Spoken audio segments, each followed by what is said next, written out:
Kenny here with Gardening Simplified. It's May 13th and we're going to do a single seed challenge update. All right, we're going to do a single seed challenge update. This is where the old one was. There's the one that we planted the seed on the 30th. It's now the 13th. We're putting it in the hole there. It still should have plenty of fertilizer and nutrients in there. And we're going to hope for better this time. And we did start some more of those to replace all our pumpkins that was missing over here. But these are all the same variety. I decided to go ahead and put them over here.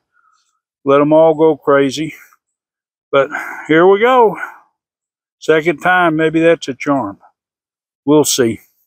But anyway, if you want to follow along on the single seed, you just hit that subscribe, hit the bell, select all.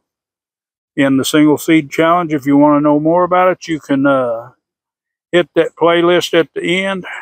I've described it in a few of the videos. And take that challenge. Give it a big thumbs up and share this video. Enjoy that gardening experience.